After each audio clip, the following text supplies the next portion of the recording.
अस्सलाम वालेकुम स्टूडेंट्स, आप है यूट्यूब चैनल में खुश आमदीद। आज हम नया चैप्टर शुरू कर रहे हैं, chapter number 5, nervous system of man.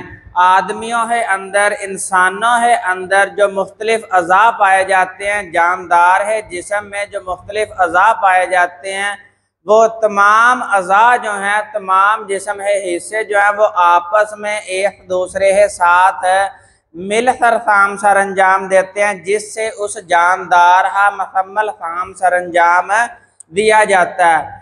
तो उन तमाम जानदार है, तमाम अज़ा हो आपस में जोड़ है, काम लेने है, जो एक जिम्मेदारी है, वो एक सिस्टम है पास है, उसका नाम है नर्वस सिस्टम। नर्वस सिस्टम में ब्रेन यानी है दिमाग आ जाता है और स्पाइनल कॉर्ड आ जाता है, यानी ये दोनों हिस्से मिल है जिस्म है अंदर तमाम जो हिस्से पाए जाते हैं, उनको आपस में राबते में रखते हुए जानदार है काम जो है, अफ़ाल जो है, उन्हें सरंजाम करने में मदद देते हैं। तो इस लेक्चर में हम पढ़े हैं नर्वस सिस्टम ऑफ मैन, यानी वो कौन सा सिस्टम है जो जानदार है अंदर है रब्त पैदा करने का जिम्मेदार है। तो जो है जानदार हो, दिन में रोज़मर्रा में काफ़ी सारे स्टिमुलस से सामना करना पड़ता है, काफ़ी सारे स्टिमुलस को जो है वो सामने से फेस करना पड़ता है। अब ये चीज़ स्टिमुलस क्या चीज़ है? Any change in internal environment और एक्सटर्नल इन्वायरमेंट, चाहे जानदार से बाहर तब्दीली आए, चाहे जानदार है जिस्म है अंदर तब्दीली आए, जानदार हो जब भी किसी तब्दीली का सामना करना पड़ता है, उस तब्दीली का नाम है, उस चेंज का नाम है स्टिमुलस। तो जानदार है जिस्म हो, एनिमल है जिस्म हो, दिन में रोजमर्रा लाइफ में जो है variety of stimulus in daily life, यानी दिन में उसे काफी सारी तब्दीलियों का सामना करना पड़ता है। अब मिसाल है तौर पर मेरे बेटे, दिन में टेम्परेचर भी चेंज होता है, तभी लाइट ही इंटेंसिटी ज़्यादा हो जाती है, लाइट ही रोशनी ही शिद्दत तेज़ हो जाती है, कभी कम हो जाती है, कभी दर्जा हरारत लो हो जाता है, कभी हाई हो जाता है। तो ये सारी चेंज जो है उसको स्टिमुलस हमारा जानदार है जो जिस्म है उसे किस तरह रिस्पॉन्ड करता है, किस तरह का रिस्पॉन्स जाहिर होता है जब चेंज आती है। तो इसका सारा जिम्मेदार जो है वो नर्वस सिस्टम है। अब इस चेंज के लिए ये जो चेंज है जिसे हमने नाम दिया है स्टिमुलस, ये जो चेंज है इसके रिस्पांस में जानदार है जिस्म तैयार करता है। इसके लिए जानदार है जिस्म में दो सिस्टम पाए जाते हैं, nervous system, endocrine system. Nervous system जो है इसमें फर्दर दो पार्ट्स आ जाते हैं, दो हिस्से आ जाते हैं, ब्रेन और स्पाइनल कॉर्ड, ये दो चीजें आ जाती हैं नर्वस सिस्टम में, brain and spinal cord. Endocrine system ऐसा सिस्टम है जिसके अंदर डिफरेंट हार्मोन्स होते हैं, केमिकल्स होते हैं। ये हार्मोन जो हैं ये जिस्म है अंदर राबता करने के लिए इस्तेमाल किया जाता है। मुख्तलिफ हार्मोन है, जिस तरह इंसुलिन है, इंसुलिन भी एक हार्मोन है जिसके ज़रिए से जिस्म है अंदर मेटाबॉलिज्म को कंट्रोल किया जाता है। तो ये दो तरह है जिस्म है, जो दो तरह है सिस्टम है जो जिस्म है अंदर है मुख्तलिफ चेंज हो सामना करते हैं और रिस्पॉन्स जाहिर करते हैं। तो इस से डेफिनेशन हम बनाते हैं कोऑर्डिनेशन। कोऑर्डिनेशन का मतलब होता है राबता, process through which two or more organs interact and complement functions to one another। इसमें जिस्म है मुख्तलिफ दो या दो से जायद ऑर्गन जो हैं ये आपस में राबता करते हैं और एक दूसरे हिस्से का जो काम है उसे अच्छी तरह से करने में मदद देते हैं। तो ये जो अमल है, प्रोसेस है, जिसमें एक हिस्सा दूसरे हिस्से की मदद करता है, इसका नाम है कोऑर्डिनेशन, यानी एक दूसरे से राबते में रहना। अब ये पहला राबता है नर्वस कोऑर्डिनेशन। इसमें ब्रेन और स्पाइनल कॉर्ड है जरिए से एक दूसरे से राबता किया जाता है। The system that provides coordination among the different parts of body through electrical signal to response of particular stimuli। जब कोई चेंज आती है तो उससे रिलेटेड जो रिस्पॉन्स जाहिर करना है वो इन the form of electrical signal, यानी हमारे अंदर जब एक जगह से मैसेज दूसरी जगह भिजवाया जाता है तो ये message in the form of nerve impulse जाता है। अब ये नर्व इम्पल्स क्या चीज है? ये दरअसल इलेक्ट्रिकल सिग्नल्स होते हैं जिसमें आयंस की कंसंट्रेशन है न्यूरॉन्स में चेंज होती हैं, जिसकी वजह से नर्व इम्पल्स जनरेट होती है और वो एक जगह से दूसरी जगह मैसेज पहुंचाता है। तो इलेक्ट्रिकल सिग्नल्स के जरिए से जो कोऑर्डिनेशन होती है वो है नर्वस कोऑर्डिनेशन, और इस सिस्टम का नाम है नर्वस सिस्टम। और इसमें हिस्से आ जाते हैं दो, ब्रेन और स्पाइनल कॉर्ड। एंडोक्राइन सिस्टम या एंडोक्राइन कोऑर्डिनेशन ये होती है through hormones. The system that chemical integration through hormone. Integration होता है राबते में, एक दूसरे के साथ इंटीग्रेट करना, राबते में रहना थ्रू हार्मोन्स। अब ये हार्मोन्स दरअसल केमिकल्स होते हैं। ये हार्मोन जो हैं ये दरअसल केमिकल्स होते हैं जो डिफरेंट सेल्स है ऊपर जाके असर करते हैं और रिस्पॉन्स पैदा करवाते हैं।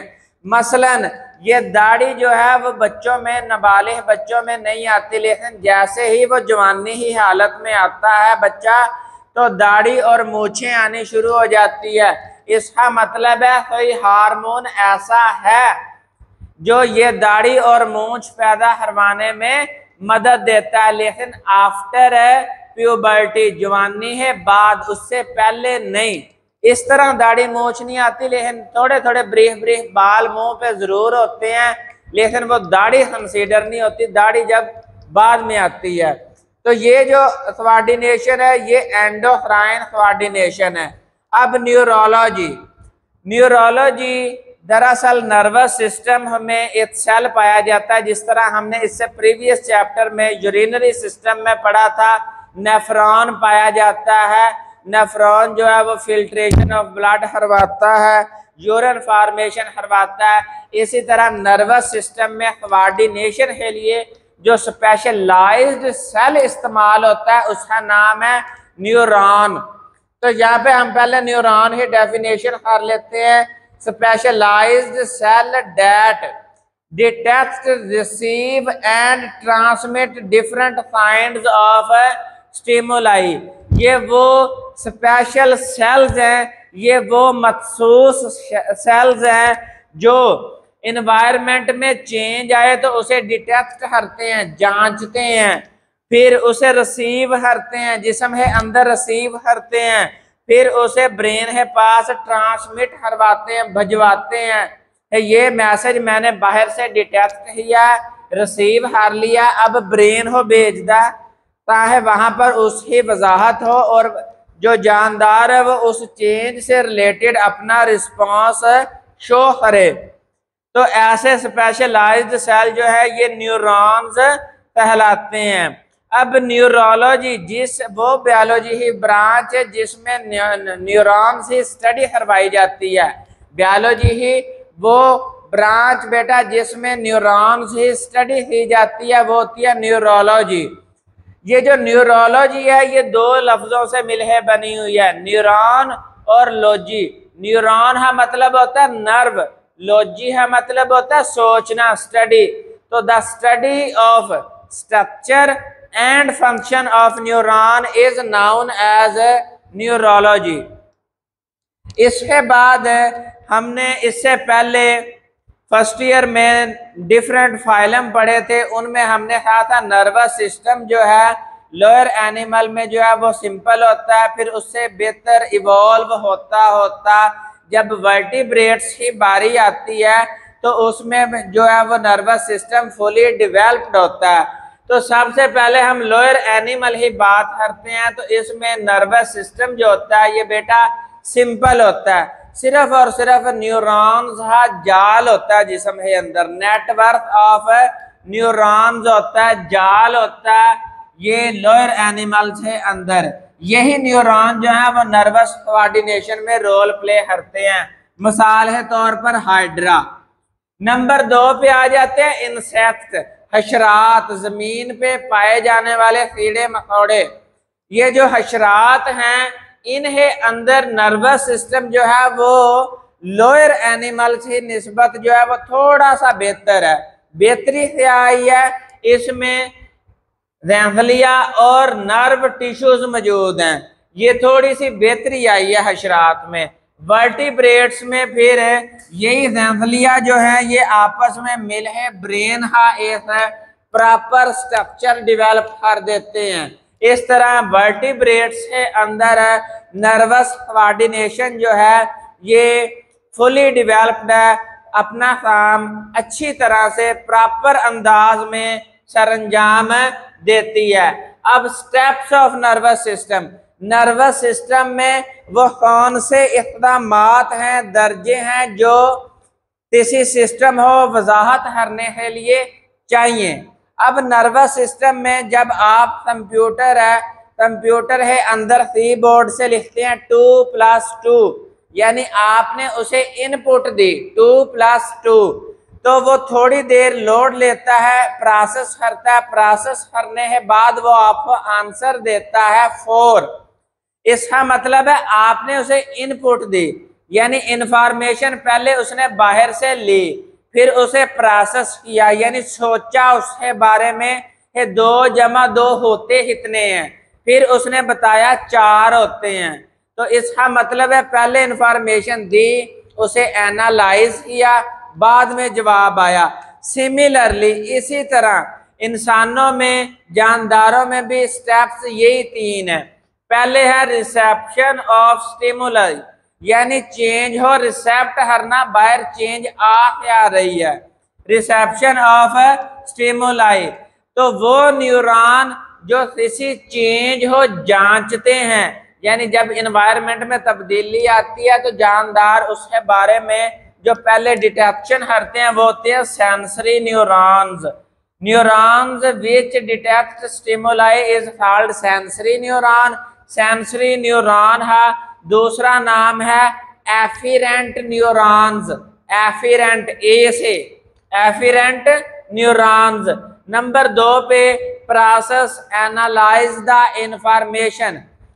प्रोसेस में ब्रेन और स्पाइनल कॉर्ड उस पर प्रोसेस करते हैं, चेंज क्या आई है, अब मैंने इससे रिलेटेड रिस्पॉन्स क्या जानदार में शो करवाना है। तो इसमें ब्रेन और स्पाइनल कॉर्ड 2 चीजें आ जाती हैं। ये न्यूरॉन जो ब्रेन और स्पाइनल कॉर्ड में पाए जाते हैं, ये न्यूरॉन सेंसरी न्यूरॉन से आने वाली इंफॉर्मेशन हो इंटरप्रेट करते हैं, यानी उसकी वजाहत करते हैं। अब हमने इससे रिलेटेड क्या रिस्पॉन्स जानदार में पैदा करवाना है। और ब्रेन और स्पाइनल कॉर्ड में जो न्यूरॉन पाए जाते हैं वो है इंटर न्यूरॉन्स, एसोसिएटिव न्यूरॉन्स दूसरा नाम है। थर्ड नंबर पे अब जानदार रिस्पॉन्स शो करता है, जब ब्रेन उसे बता देता है ये चेंज फलां है, इससे रेलिवेंट है, आपने ये रिस्पॉन्स देना है। तो जानदार अब रिस्पॉन्स पैदा करेगा। तो रिस्पॉन्स टू स्टिमुलाई ये थर्ड स्टेप है, इसमें जानदार शो रिस्पॉन्स यानी है। अब इफेक्टर में 2 चीजें आ जाती हैं, muscles and glands, muscles and glands. ये या तो मसल जो है वो मूवमेंट फरमाए है, या फिर ग्लैंड्स जो है ये सेक्रेशन पैदा करे है, कोई चीज पैदा करे है। तो ये रिस्पॉन्स जो है वो ये स्टिमुलस है अगेंस्ट जो है वो पैदा होता है। इसमें मोटर न्यूरॉन्स होते हैं जो ब्रेन से मैसेज ले है इफेक्टर है पास जाते हैं, वो होते हैं मोटर न्यूरॉन। तो यहाँ से हमें पता चला न्यूरॉन्स ही 3 इकसाम है, सेंसरी न्यूरॉन्स, इंटर न्यूरॉन्स और मोटर न्यूरॉन, जो हम इससे नेक्स्ट लेक्चर में डिफरेंट न्यूरॉन्स यानी टाइप्स ऑफ न्यूरॉन स्टडी करे है। अब रिसेप्टर और ट्रांसड्यूसर, ट्रांसड्यूसर जो एक ऐसी डिवाइस है जो एनर्जी ही एक शक्ल से दूसरी शक्ल में बदलती है। एनर्जी की एक फॉर्म से दूसरी फॉर्म में बदलने वाली जो डिवाइस है उसका नाम है ट्रांसड्यूसर।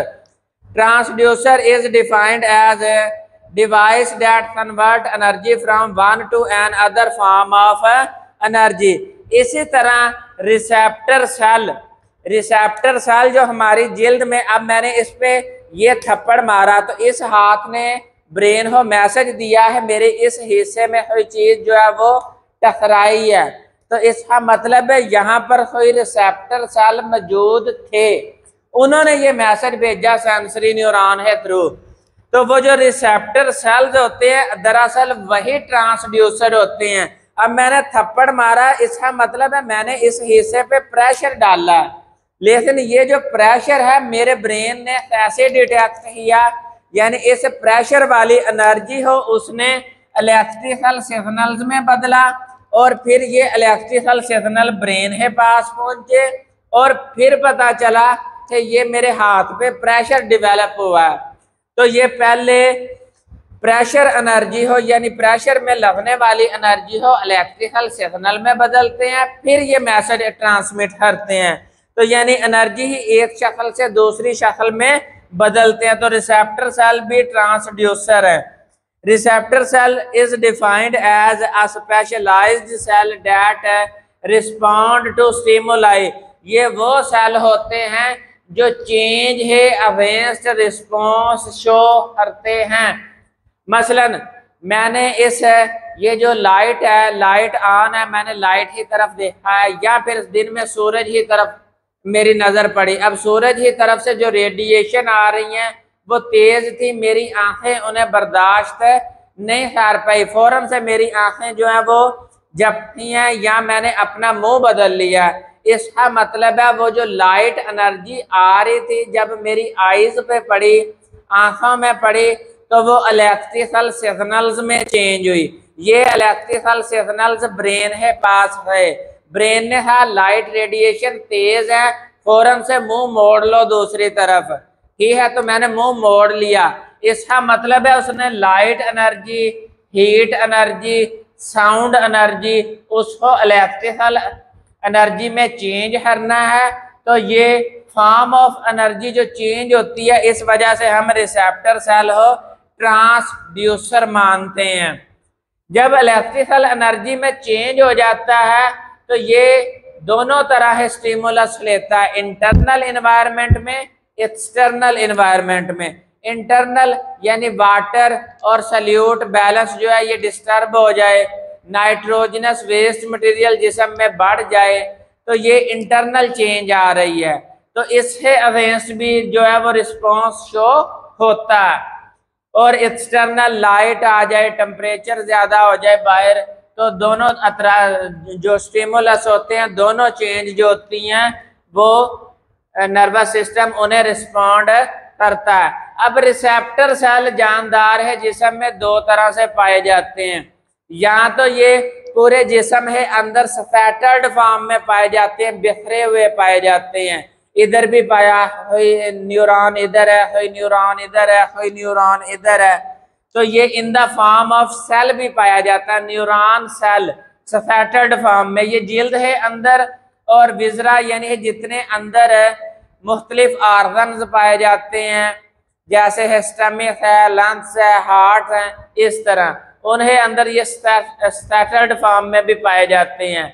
या फिर ये काफी सारे रिसेप्टर सेल जो हैं ये आपस में एक जगह जुड़ जाते हैं, जुड़ है ये सेंसरी ऑर्गन बना लेते हैं। मसलन हमारे ईयर, कान, आईज, आंखें, यहाँ पर काफी सारे रिसेप्टर सेल आपस में जुड़ने के बाद उन्होंने एक ऑर्गन डेवलप कर लिया जिसका नाम है सेंसरी ऑर्गन, और इसमें आई और ईयर एग्जाम्पल आ जाती है।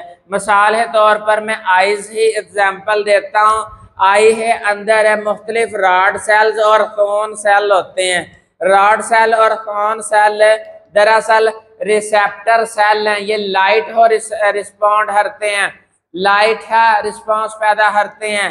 तो ये आपस में दोनों सेल एक जगह मिल जाते हैं और आई की शक्ल बन जाती है।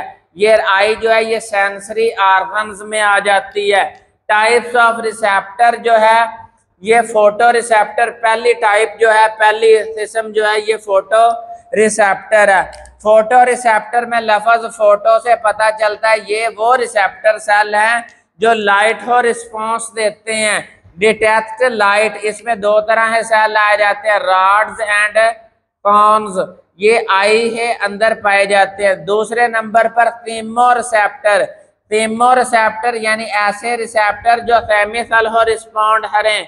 मसलन हमारे जिस्म में आयंस और मॉलिक्यूल ही कंसंट्रेशन अप डाउन होती रहती है, तो उसे जांचने के लिए जो रिसेप्टर सेल इस्तेमाल होते हैं वो है थीमोरिसेप्टर। या फिर बाहर बिरयानी बनी हुई है, बिरयानी से अच्छी सी स्मेल आई, वो हमारे नाक में जो रिसेप्टर सेल्स होते हैं उन्हें पास पहुंचती है, तो वो जांचते हैं। अब वो जो स्मेल आ रही होती है वो दरअसल उसी जिस्म से कोई ना कोई चीज टूट है केमिकल्स आ रहे होते हैं, यानी उसी बिरयानी के चावलों से कोई ना कोई मॉलिक्यूल टूट है हवा है अंदर आ रहा होता है, और वो हमारे नाक के अंदर जो रिसेप्टर सेल्स होते हैं उन्हें साथ बाइंड होता है। जब बाइंड होता है तो वहां से इलेक्ट्रिकल सिग्नल्स प्रोड्यूस होते हैं। बाहर बिरयानी बनी हुई है, जैसे ब्रेन इंटरप्रेट करता है, वजाहत देता है, फौरन से मुंह में पानी आ जाता है, ये रिस्पॉन्स है भाई बिरयानी बनी है। तो थीमोरिसेप्टर डिटेक्शन ऑफ स्मेल ऑल्फैक्शन, इस अमल का नाम है ऑल्फैक्शन। नंबर 3 पे है मिथेनो रिसेप्टर। मिथेनो रिसेप्टर का मतलब होता है प्रेशर। मिथेनो रिसेप्टर ऐसे रिसेप्टर सेल्स हैं जो प्रेशर हो डिटेक्ट करते हैं, जो प्रेशर हो जांचते हैं। मैंने ये हाथ मारा, इस हाथ मारने से मुझे पता चला इस एरिया पे प्रेशर डेवलप हुआ है, मैंने फोर्स लगाई है इस एरिया पे, तो यहाँ पर अगर मिथेनो रिसेप्टर मौजूद हैं, ये जिल्द में पाए जाते हैं। तो ये मिथेनो रिसेप्टर जो है ये पोजीशन, प्रेशर और टच हो रिस्पॉन्ड करते हैं। इसमें दो तरह पाए जाते हैं मिथेनो रिसेप्टर, मिजनर कार्पसल और पसिनियन कार्पसल। मिजनर कार्पसल जो है ये टच हो रिस्पॉन्ड करते हैं, पसिनियन कार्पसल जो है ये प्रेशर हो डिटेक्ट करते हैं। नंबर 4 पे आ जाता है थर्मो रिसेप्टर। थर्म का मतलब होता है टेम्परेचर, यानी ये टेम्परेचर और हीट हो रिस्पॉन्ड करते हैं। ये टेम्परेचर जैसे ही इन्वायरमेंट में चेंज होता है वैसे ही ये डिटेक्ट करते हैं और रिस्पांस जनरेट करवाते हैं। नंबर 5 पे है नोजी रिसेप्टर। ये नोजी रिसेप्टर ये नहीं है नोजी में पाए जाते हैं, ये नाक में नहीं पाए जाते, ना ये नाजिया में पाए जाते हैं। ये नोजी रिसेप्टर हैं, पेन हो डिटेक्ट करते हैं। जब आपको दर्द होती है तो वो दर्द बताने के लिए ये रिसेप्टर एक्टिवेट होते हैं। तो इस तरह ये रिसेप्टर सेल्स और रिसेप्टर आर ट्रांसड्यूसर जस्टिफाई, ये शॉर्ट क्वेश्चन आता है। जो रिसेप्टर सेल्स होते हैं ये ट्रांसड्यूसर हैं, जस्टिफाई करें तो उसके अंदर ट्रांसड्यूसर भी बताना है और रिसेप्टर सेल बताना है। ये वो सेल हैं जो लाइट, हीट, साउंड एनर्जी हो बदल देते हैं इलेक्ट्रिकल सिग्नल में, तो इसलिए हम रिसेप्टर सेल हो ट्रांसड्यूसर का नाम देते हैं। इसके अलावा शॉर्ट क्वेश्चन बनता है न्यूरॉन्स, न्यूरोलॉजी और नर्वस कोऑर्डिनेशन, ये 3 शॉर्ट क्वेश्चन यहाँ से बनते हैं। एंडोक्राइन सिस्टम जो है उसकी डेफिनेशन यहाँ पे बताई है, लेकिन जो नेक्स्ट चैप्टर 6 है वो एंडोक्राइन सिस्टम ऑफ मैन है, उसमें हम ये एंडोक्राइन सिस्टम जो है वो डिटेल से स्टडी करें हैं। स्टेप्स ऑफ नर्वस सिस्टम जो है ये आपको एडिशनल बताया है, तो यहाँ पर इस तरह से जो है वो sensory neuron, motor neuron, inter neuron जो है ये आपस में मिल है राबता करते हैं और जानदार है अंदर जो है वो रिस्पॉन्स जनरेट करते हैं। तो एक दफ़ा इस वाइट बोर्ड का स्क्रीन शॉट ले लें उम्मीद है आपको समझ आई होगी और नेक्स्ट वीडियो में हम नेक्स्ट टॉपिक के साथ मिले हैं। उतनी देर फी अमानिल्लाह।